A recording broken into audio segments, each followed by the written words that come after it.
Yes, kangwera zikaze mu makuru y'imyidagaduro ari kuvuga uwo bita Mutesi Jolly cyangwa se Miss Rwanda 2016 uyu umaze igihe kinini agaragaje inzu y'akataraboneka yari amaze kuzuza mu minsi yashize. Uyu Miss Jolly ubitse ikamba rya Miss Rwanda 2016 ubu akaba yaguze imodoka ihenze cyane iri mu bwoko bwa Barabas. Iyi rero ni zimwe mu modoka zikorwa n'uruganda rwa Mercedes Benz. Uyu mukobwa yabitangaje yifashishije konti ya Instagram aho yeretse abantu iyi modoka ari kuyikuraho amashashi kugeza ubu ngubu. Rero uyu Mutesi Jolly akaba yarabitangaje ku rubuga rwe rwa Instagram ko yaguze imodoka. Iyi modoka rero uri mu bwoko bwa Mercedes Benz G Class izwi nka G-Wagon 33 yo mu mwaka wa 2025.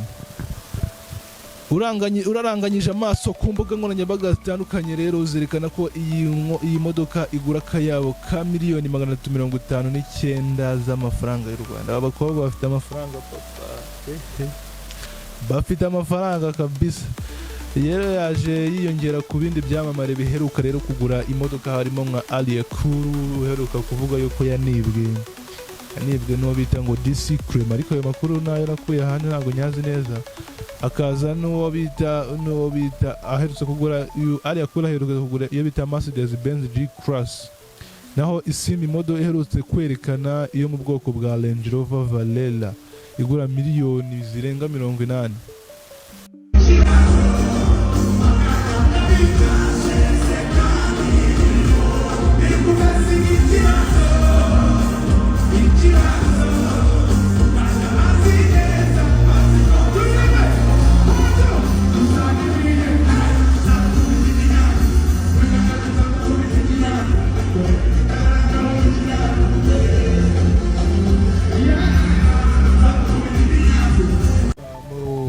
Muri iyi weekend rero ku munsi w'ejo ku itariki 18 uwo bita Bruce Melody yari mu gitaramo cyabereye hariya muri Zalia Crew, igitaramo bita ngo Friend to Amstel. Ni igitaramo cyari cyateguye ku rwego cyateguwe na Amstel.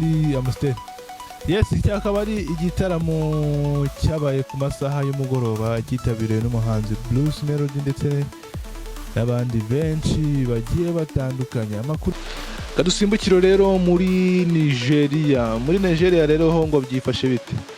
Uwo bita ngo ni TIWA Savage, uyu akaba ari umuhanzi w'umukobwa ukomeye cyane cyangwa se umugore, byaterwa nuko wabyita. Uyu muhanzikazi rero muri Nigeria bita TIWA Savage yongeye guteza impaka ku mbuga nkoranyambaga nyuma yo kuvuga ko afite inyota yo gushaka umugabo ndetse atazigera atinya kuba umugore wa kabiri.